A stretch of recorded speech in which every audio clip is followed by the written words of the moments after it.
श्री राधे। प्रथम स्कंध में आपने भगवान वेद व्यास का किया हुआ मंगलाचरण और शौनकादि ऋषियों के द्वारा किए गए 6 प्रश्नों का अध्ययन किया। अब उन प्रश्नों का उत्तर देते हुए सुत जी भी अपना मंगलाचरण करते हैं। आइए, द्वितीय अध्याय का दूसरा श्लोक। तो भगवान सुखदेव से उन्होंने भागवत का अध्ययन किया था, श्रवण किया था। जब परीक्षित को सुना रहे थे सुखदेव जी, तब सुत जी भी वहाँ बैठकर सुन रहे थे। इसलिए सुखदेव को गुरु के रूप में यहाँ स्मरण करते हैं। यही मंगलाचरण है यहाँ सुत जी का। आप मेरे साथ पढ़ें। यम प्रव्रजन्तमनुपेतमपेतकृत्यं द्वैपायनो विरह कातर आजुहाव पुत्रेति तन्मयतया तरभो विनेदु तं सर्वभूतहृदयं मुनिमानतोस्मि। सुखदेव जी के बारे में कहा जाता है, कैलाश में अमर कथा भगवान शंकर से उन्होंने सुन ली थी और अनधिकारी को अमर कथा नहीं सुनाया जाता था। लंबी कहानी है।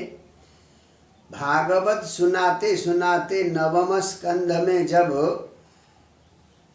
पार्वती सो गई तो कथा में बीच में हूँ करने वाला कोई रहा नहीं। तो सुक जो उस पेड़ पर बैठा था, अमर कथा सुन रहा था, उन्होंने सोचा कि अमर कथा तो बीच में ही व्यवधान हो जाएगा। तो उस तोते ने हूँ किया। बाद में जब कथा संपन्न हो गई तो पार्वती सोई हुई थी। कहते हैं शंकर भगवान उसको मारने के लिए दौड़े तो भागते भागते भागते भागते व्यास की पत्नी जमुआई ले रही थी, उन्हीं के पेट में वो तोता छोटा सा चला गया। तो फिर बेचारे व्यास जी चुपचाप चले गए कि अमर कथा सुन ली तो मरेगा कैसे। तो सुखदेव इतने ज्ञानी हो गए थे, अमर कथा को सुनने के बाद संसार में आना नहीं चाहते थे। माँ के गर्भ में 16 साल तक रहे। अब ये तो 9 महीने में बच्चा पैदा होना चाहिए, 16 साल हो गए तो बड़ी अफरा तफरी हो गई। तो भगवान से प्रार्थना की सुखदेव ने, अगर आप थोड़ी देर के लिए माया बंद करोगे तो मैं पैदा होऊंगा। भगवान ने माया बंद की, तब सुखदेव पैदा हो गए। पैदा होते ही वो सन्यासी होकर भागने लगे। तो उन सुखदेव की यहाँ पर स्तुति की है। देखिए, यम जिन सुखदेव को, प्रव्रजंतम सन्यासी होकर भाग रहे, अनुपेतम अपेत कृत्यम जन्म लेते ही जो जन्म जात कर्म आदि संस्कार किया जाता है और नामोत्सव आदि जन्म संस्कार जात कर्म आदि संस्कार किया नहीं है और प्रव्रजंतम संन्यास लेकर जा रहे हैं। ऐसे जाते हुए नंगे धड़ में, कपड़े भी नहीं पहने, 16 वर्ष के हैं, पैदा होते ही भाग रहे। तो विरह का तरह द्वैपायन, पुत्र के विरह से व्याकुल हो गए। कौन? वेद व्यास जी। तो वो पुत्र इति आजुहाव, हे पुत्र रुक जाओ, पुत्र रुक जाओ, इस प्रकार से पीछे पीछे दौड़ रहे हैं, आगे आगे भागते हुए पुत्र को पुकार रहे हैं पिता द्वैपायन। थोड़ा जब आगे गए तो सुखदेव को वृक्षों ने भी प्रणाम किया। तन्मयतया, यानी भगवानमय थे वो, सब प्राणियों में भगवान का दर्शन करते थे, इसलिए तरवह अभिनेदु, वृक्षों ने भी अभिनंदन किया। किसका? सुखदेव का।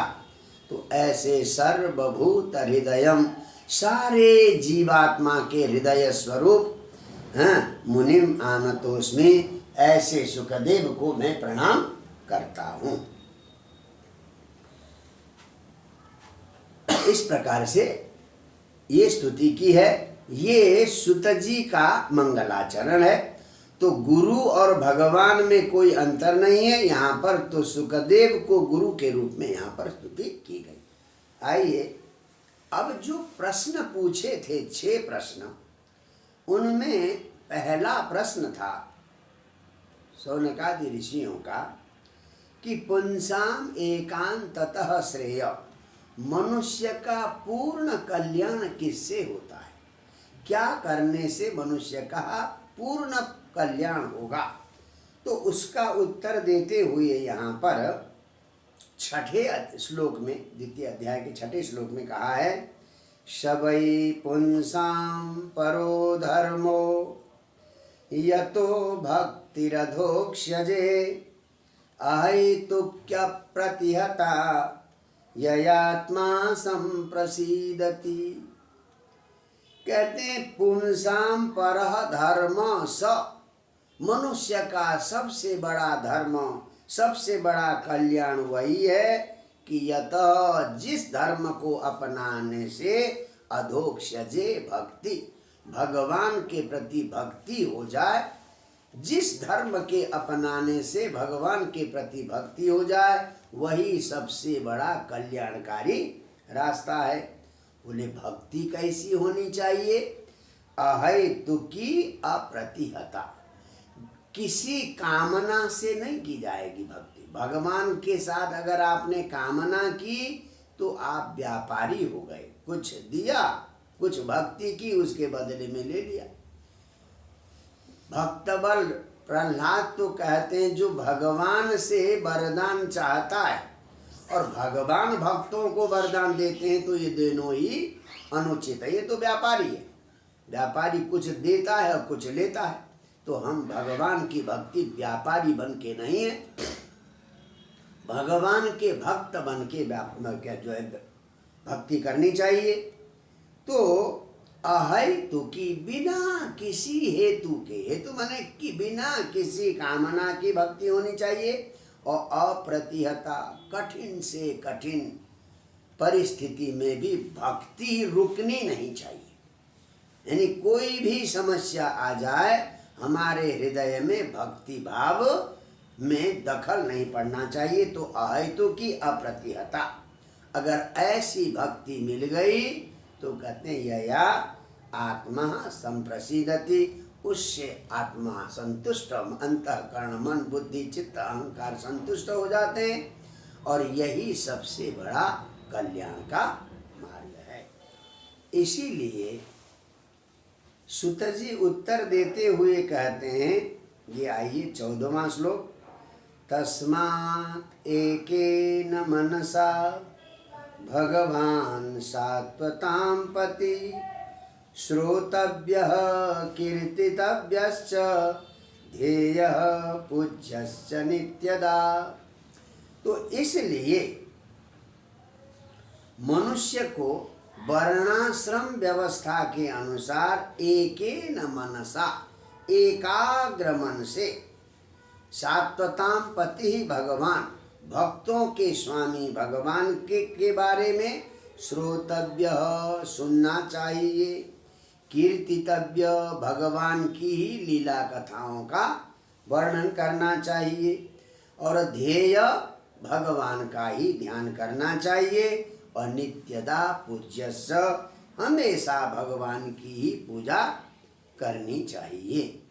तो इस प्रकार से भगवान की भक्ति ही सबसे बड़ा कल्याणकारी रास्ता है, ये सुत जी ने बताया।